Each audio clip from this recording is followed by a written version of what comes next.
Alright, so first day with the icons, working on a 2017 Duramax 3500 GMC, and they do alright. Oh, going the wrong way. Supposed to be tightening that jerker. This offset works pretty damn good, to be honest.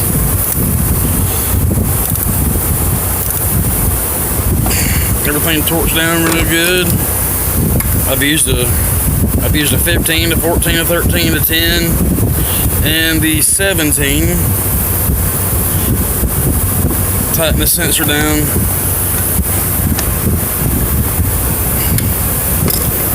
There's a